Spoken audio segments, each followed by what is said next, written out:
In this nugget, the first of a series of 2 on project time management, we will focus on schedule definition, the activities associated with preparing the project schedule.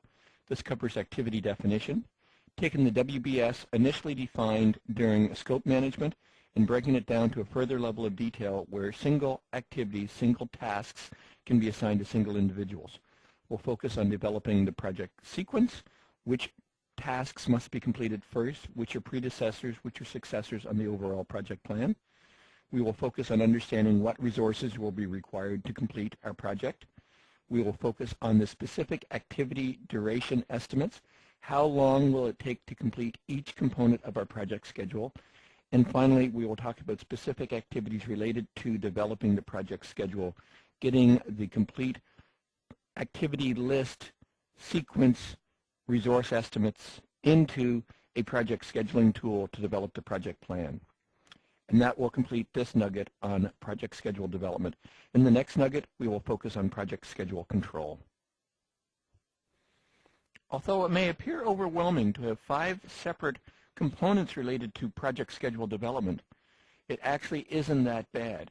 The PMBOK defines, and in reality you will find, that many times on smaller, simpler projects, activity definition, sequencing, resource estimating, duration estimating, and schedule development will happen concurrently. You will not be conscious of doing a separate activity for definition versus sequencing versus estimating versus development. And in fact, on many small projects, these 5 components will be done concurrently with developing the work breakdown structure as part of scope definition. We have broken them down here in these nuggets, as well as the PMBOK guide have broken them down separately to ensure that you're aware of the specific requirements to do good activity definition, to do good activity sequencing, resource estimating, duration estimating, and schedule development appropriately. It's important that you're aware of these separate activity steps as part of overall project management, and it's critical that you're aware of these separate activity steps to pass your PMP exam. But the key, when you're developing an actual project plan to deliver a project, be aware that you're covering the intent of each of these, but don't focus exclusively on saying, I am now doing activity sequencing. As I mentioned, especially on smaller, simpler projects, you will be doing these 5 things concurrently, and you won't be aware of a separate, specific thought process for sequencing versus estimating versus duration. The first step in project schedule definition, as defined in the PMBOK guide, is activity definition. Essentially, activity definition is documenting the work to be performed. Activity definition is going to start where creating the WBS in scope definition stopped. Activity definition takes the WBS, which was deliverable based, and turns it into a WBS, or an activity definition, that is work or schedule based. What do we mean by that? Basically, we're going to have one WBS element to one resource. Whereas a deliverable-based WBS could have multiple resources. You could have 3 or 4 or 5 analysts assigned to a task to define, understand the current situation. A activity-based WBS would break that down where each resource would be assigned to each component, a unique component of the WBS. So effectively, activity definition is a further decomposition of the original WBS that you created during scope definition to document the specific work to be performed, where you're going to have one WBS element assigned to one resource. It's important that you take the work that is work or schedule based as opposed to the higher level deliverable based. As mentioned in the introduction of this nugget, this step may not be required, or this step may not be explicitly defined if, for instance, the deliverable-based WBS was refined at a sufficient level of detail that, in fact, the rule of one WBS element to one resource has already been applied. So again, don't get hung up on making sure that you're saying, oh, I am now focused on doing activity definition. Get focused on ensuring that you have one WBS element, a task, an activity in your work plan at a sufficient level of detail that the work will be completed by a single resource in a meaningful period of time. Now there is one exception to that, and that's when you consider the rolling wave planning process. So if we look at rolling wave planning, we have our overall project objective, where we're going to go through an analysis phase, a design phase, and a development phase. When we do the initial project plan development, we may only be doing the analysis phase at the detailed work level. So you have task 1, task 2, task 3, specifically defined using activity definition at the unit of work where you have the one resource to one WBS element. For the design phase, you may be able to get away with saying, here is deliverable 1, here's deliverable 2, here's deliverable 3. And at the development phase, you simply have a high-level definition that says development is going to be 100 person-hours of effort, or whatever the case is going to be. So in a rolling wave planning process, initially you develop the detailed activity definition for the immediate phase of the project you're going to undertake. You can leave the next phase out at a higher level of work definition at the deliverable WBS element, and subsequent farther out components for your work breakdown structure you can leave at a much higher level of definition. As analysis completes, you go in and you do your rolling wave application, where you then take the deliverable-based WBS for design and you start to define the WBS elements for it at the task 5, task 6, task 7 level related to deliverable 1, and subsequently for deliverable 2, deliverable 3, and your development estimates you will start to break down that for development we will have development deliverable 5, deliverable 6, and so on, and this is your rolling wave. As design completes, you would then do your further work breakdown definition for the development tasks. Doing rolling wave planning is a very effective way to develop good, solid project plans. Before analysis has started, you really don't have sufficient detail to allow you to define what are the tasks that are going to be required to produce each and every deliverable for a design, because you don't know what the design is going to be, because analysis is going to be done. And if you don't know what design details are going to be, you certainly do not have enough information to define at any level of granularity, even to the deliverable level, what the final products of development are going to be. So with rolling wave, you can focus on ensuring you have the proper WBS elements, the proper activity elements defined to ensure that analysis is successfully completed. Then based on that, you can start to develop further detailed estimates for design and so on. The one issue with rolling wave planning is senior management and the business are going to say, well, it's fine for you to tell me that analysis is going to be 250 person hours or 250 person days worth of effort. I want to know what the total project is going to be. And that's why you need to get into the rolling wave, where you do a higher level definition of planning for design and even a higher level definition of planning for development, so that you can say, based on the information I have currently at hand, analysis will be 250 person hours. Based on this, I think design will be 175, and based on this, development will be 200, so the total project effort will be such and such. But you need to ensure when presenting that total project effort, that 525 number, that you're presenting it in a way that people understand that there's a degree of imprecision, that there's a degree of flexibility in that when you're presenting the information, you're defining that it's plus or minus a certain percentage, plus or minus 75%.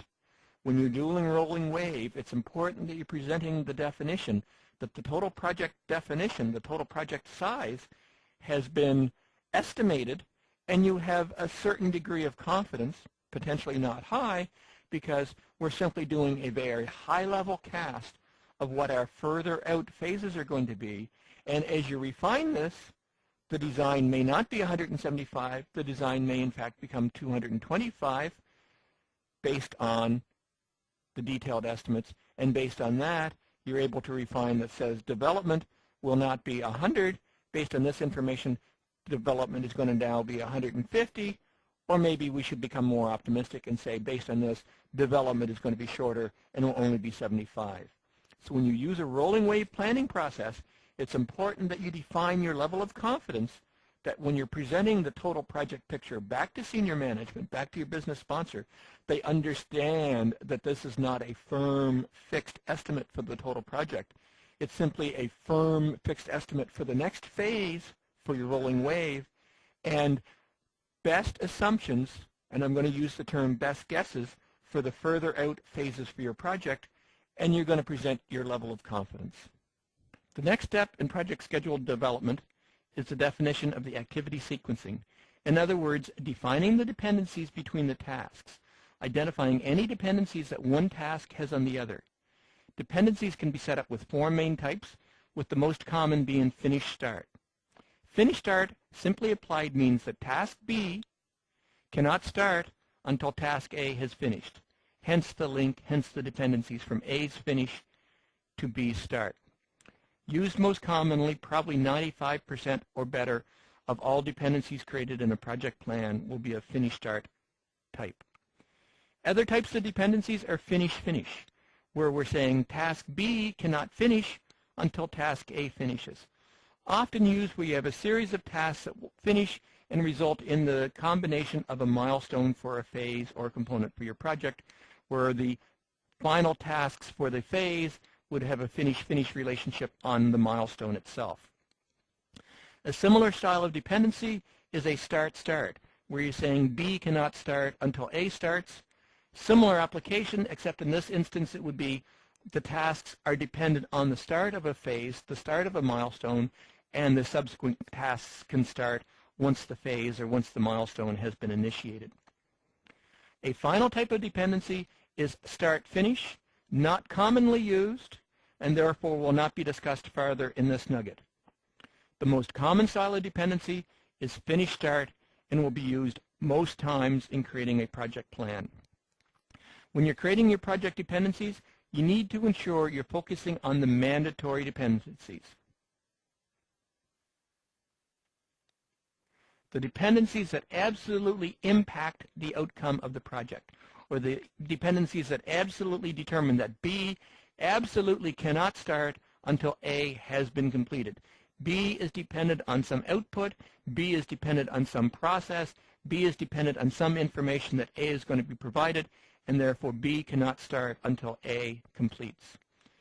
Often people will put optional dependencies into the project plan as well, simply saying, although it's not critical that B finishes before A, it would be ideal, or it would make more sense, or maybe B is being completed by the same resource as A, so therefore B shouldn't be started until A has completed that. Avoid, where possible, putting optional dependencies into your project plan.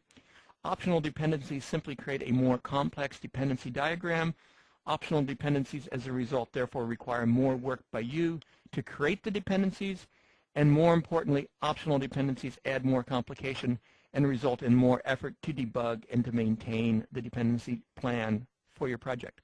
So focus on the dependencies and absolutely define the mandatory dependencies into your project plan, whether a finish-start type, finish-finish type, or start-start type. A final aspect towards dependencies is you may want to put in leads or lags. And basically a lead or lag saying A and B are dependent on each other, but I have a lead of 2 days. So A is a predecessor to B, finish-start relationship, but I'm allowing B to start 2 days before A finishes, which means there's a lead on B being able to start early. A lag is just the opposite. A and a lag of 2 days, meaning that B cannot start until 2 days after A is completed. A is the completion of a deliverable, and the lag is the acceptance process for the deliverable to be accepted before B, the next activity, can be initiated. So work on the dependencies, ensure you have the right dependencies created for your project plan, and that only the mandatory dependencies are created will result in the simplest, easiest project dependency diagram for you to debug. What is a dependency diagram? There are two types of dependency diagrams. Activity on node is the most commonly used. is the type of dependency diagram that will be used by project scheduling software. And a second type of dependency diagram sometimes used, often in academic explanations of dependency process, is an activity on arrow. We will look at both of these dependency diagrams in just one moment. One comment on dependency diagrams and creating of dependency diagrams. As an active project manager delivering projects using a tool like Microsoft Project, which we'll be examining in part of this series, you do not need to create dependency diagrams. Your software will create the dependency diagrams for you. You simply define the dependency types, define that to your project software, and the project software itself will create the dependency diagrams. I've included the details of the dependency diagrams in this nugget, as it's important that you understand these dependency diagrams, how they work, as there will be questions for you on the PMP exam directly related to dependency diagrams. So let's have a look at the most common style of a dependency diagram, the activity on node.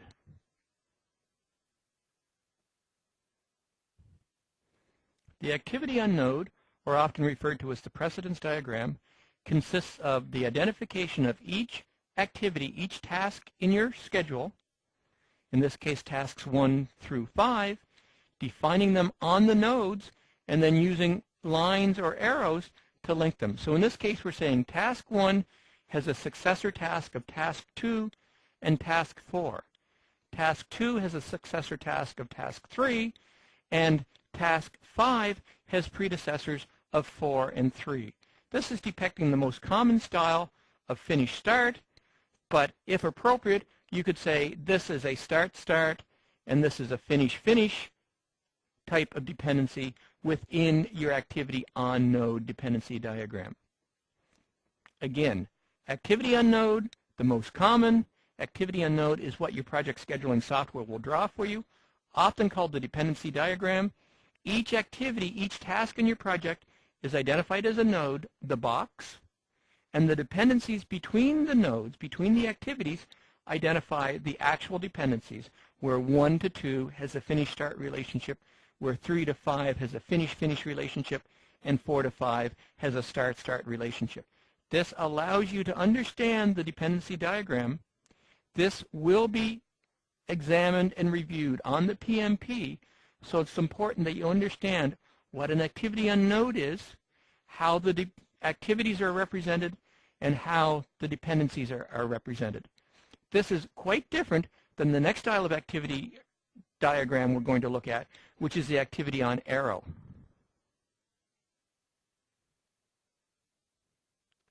The activity on arrow dependency diagram, by contrast, puts the activities on the arrows. So in this case, again, we have activities 1 through 5. We see the activity on the arrow with these null nodes. There's no value, there's no information within the nodes. They're simply there to allow us to connect and create dependencies. So in this case, 2 and 3 are dependent on 1. Then we have 4 is dependent on 3, and we sometimes have to create these dummy dependencies that's going to allow 2 to have a dependency on the end of the project or default through activity 5. So the dotted line on an activity on arrow is referenced to as a dummy activity and is there to ensure that 2 has a relationship with the end of the project.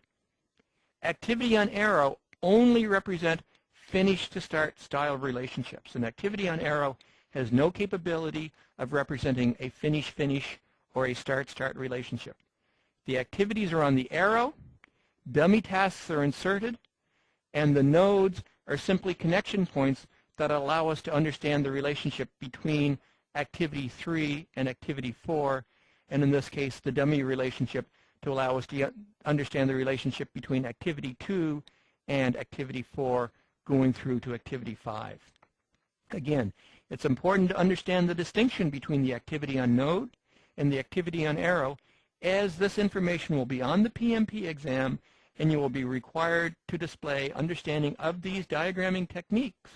Although in practice you will never create manual diagrams, they will be created for you by your project scheduling software. The next step in schedule development is activity resource estimating. In other words, understanding what resources, the quantities of the resources, and when the resources are needed. When I think about activity resource estimating, I think of goods, I think of supplies, I think of materials. For example, let's take the example of building a home. So what resources? We're going to need 2x4 wood. We may need some 2x10 wood. We will need shingles. We will need drywall, etc., etc. These are the goods. These are the supplies, the materials. So this is the definition of what the resources are required. The quantities of resources, we can go to our blueprint, we can read our blueprint, and we can determine that we need 300 2x4s. We can read the blueprint, and we can determine that we need 150 2x10s. We can look at the blueprint and determine we need 5,000 shingles. We can look at the blueprint and determine that we need 175 sheets of drywall. So we're determining the quantities of the resources required. And finally, we determine when they're needed. Not when they're needed in terms of the calendar, but when they're needed in terms of the work breakdown structure. Which work breakdown structure elements? So it's construct the walls. It's construct the second floor. It's obviously put on the roof. And it's install drywall. So activity resource definition is all about understanding what goods, what supplies, what materials are required to allow you to execute your project plan. You need 2x4s, you need 2x10s, you need shingles, you need drywall. This information can be determined from the project scope, in this case from our project blueprint. You determine the quantities, again from the project scope, from the project blueprint, and you determine when the resources are needed based on the work breakdown structure elements that have been defined for your project. The next step in project schedule development is activity duration estimating. In other words, identifying the amount of work that is required to complete the project. Unlike resource estimating, which was focused on the goods, the services, and materials, the duration estimating is focused on the team. The amount of work the team must put in to each work breakdown structure element to allow the project to complete. You need to focus on the work, the actual effort, not the duration. To define this, let's assume we have a work breakdown structure element that requires 40 hours of work.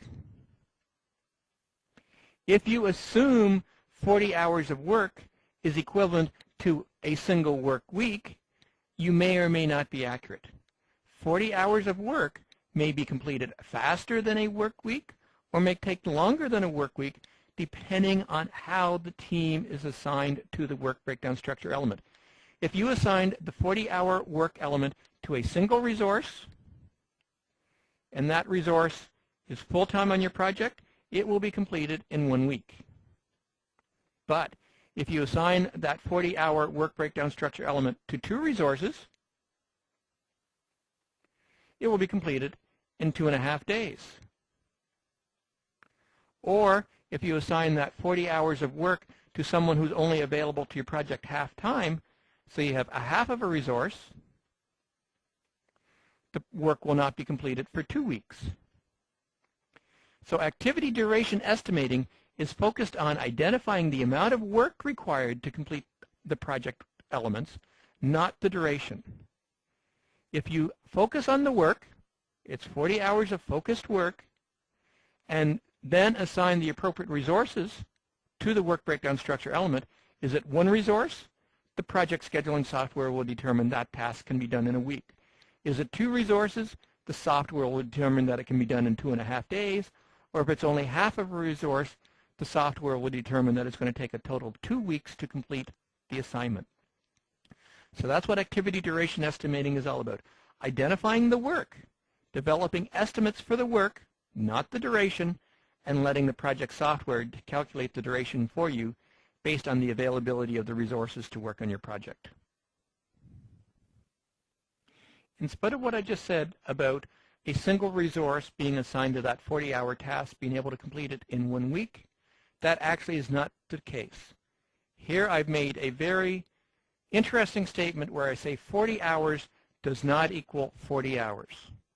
Or in other words, you need to ensure you're assigning the tasks, you're developing the estimates based on actual resource availability. So you have a full-time resource, and your company works a 40-hour work week.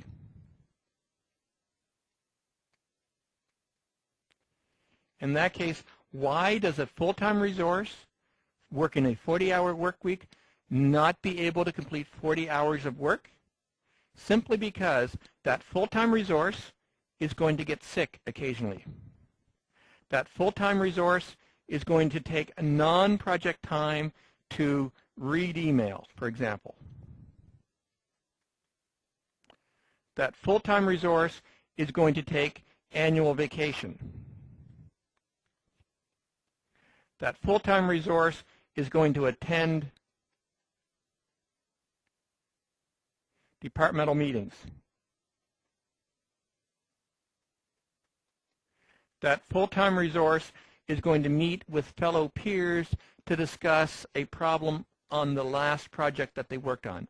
So even if it's a full-time resource assigned to no other responsibilities in your project, and that full-time resource is working a 40-hour work week, I would suggest that 40 hours is not available to work on your project.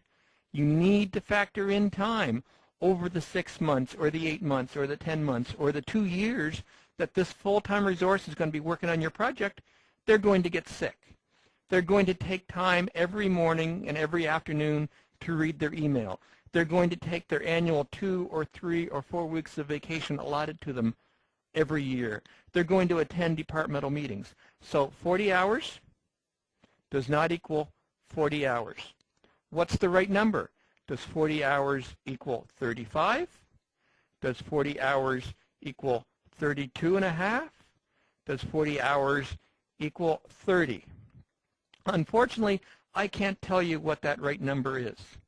That right number is going to depend on the length of your project. If it's a 2-week project, if it's a 4-week project, you probably will have minimal impact to sick time. Likely, hopefully, a 2-week, 4-week project, the resource will not get sick, and therefore the number is closer to 40. During that 2-week, 4-week window, the resource will probably take some time to read email, so therefore if it's not 40, it may be 39 or 38. If it's a 2-week, 4-week project, the resource will probably definitely not be taking vacation, and you may know there's no departmental meetings coming up during the duration of the time that resource is working on your project. So maybe a higher number, maybe 35 is the appropriate number for short assignments. But if the assignment is longer, if the resource is going to be on your project for 6 months or even 12 months, there's going to be some sick time. There will definitely be vacation time. There will probably almost definitely be departmental meetings. So what are these going to average out to? How much vacation time do you have to plan for? What is your company policy on sick time? Maybe 40 is closer to 32 and a half. Maybe 40 is closer to 30. You need to determine the likelihood of impact for things like sick time, for vacation, for departmental meetings, for other company responsibilities,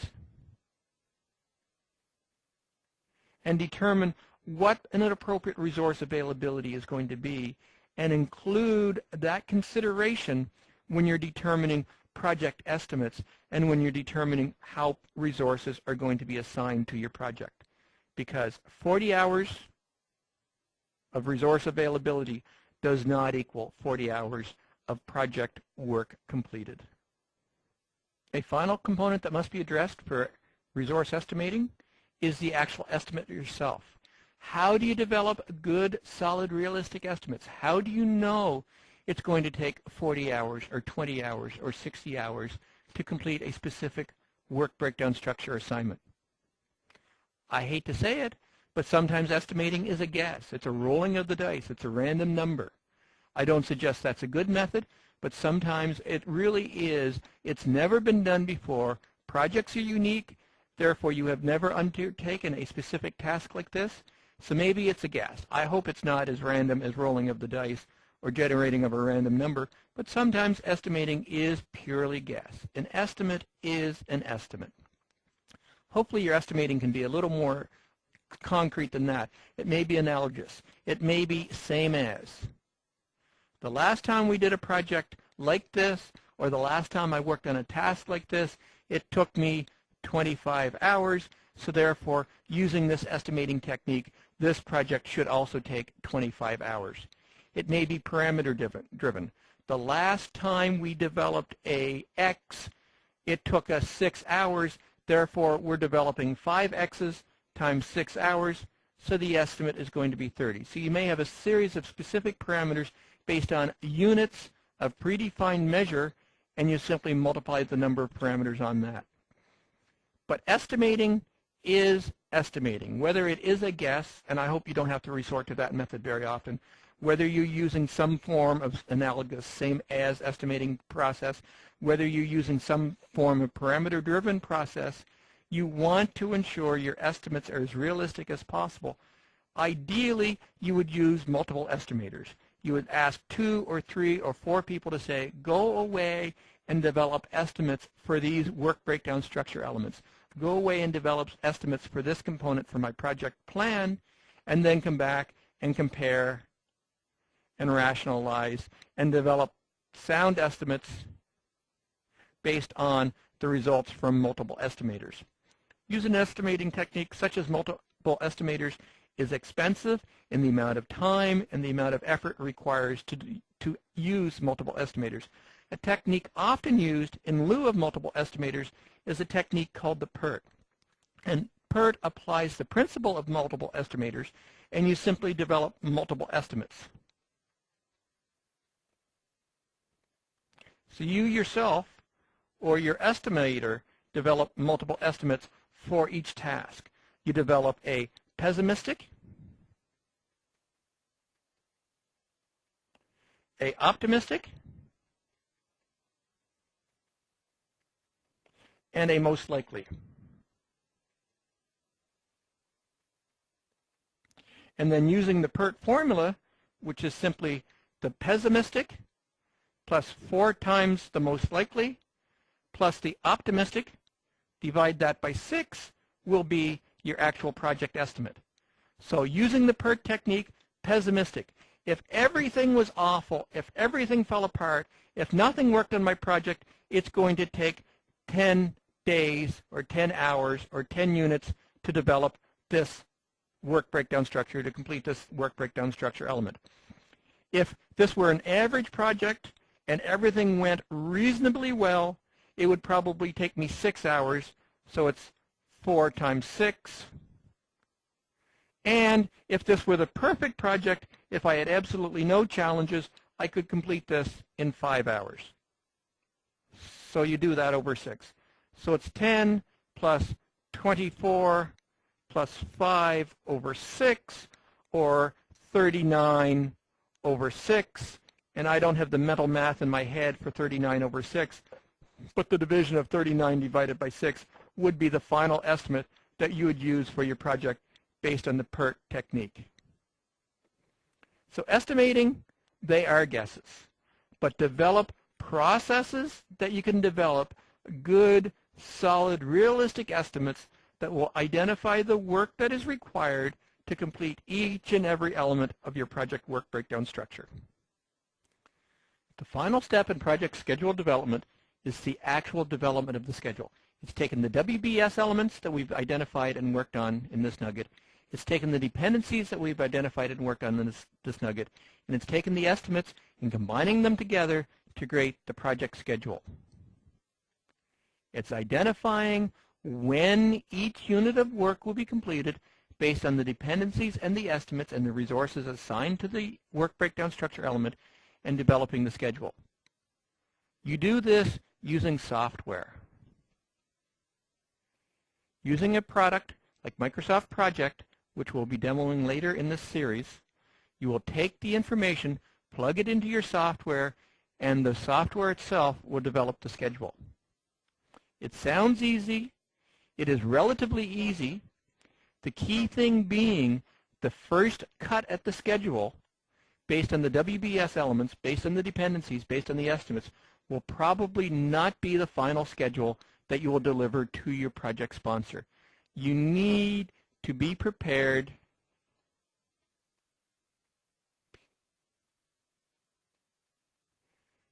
to reiterate. Developing a good project schedule requires many iterations. 2, 3, 4 iterations will be required to develop a good project schedule. You will look at the dependencies, you will change the dependencies. You will look at the estimates to determine if the estimates are realistic. You will look at the resource assignments to determine if different resources can be assigned to different work breakdown structure elements to deliver a schedule that is more aggressive, to deliver a schedule that is more resource balanced. You need to be prepared to iterate to develop the final schedule, which will then be presented to your project sponsor. This concludes our first of 2 nuggets on project time management. In this nugget, we looked at activity definition, understanding the work breakdown structure elements that are required for the unit of work that's going to be required to complete all project activities. We looked at activity sequencing, understanding the successor-predecessor relationships, understanding the dependencies and defining the dependencies in our work breakdown structure. We looked at activity resource estimating, understanding what resources, what materials, what supplies, what quantity, and when they are required to allow our project to deliver. We looked at activity duration estimating, determining solid, realistic estimates for the work that is required to complete our project. And we took all of the information, our WBS, our dependencies, and our estimates, talked about putting that into a piece of software such as Microsoft Project to develop the realistic schedule that the project is going to be approved and delivered based on. In the next nugget, we will look at the issues around schedule control. This concludes our nugget on project schedule definition. I hope this video has been informative for you, and thank you very much for viewing.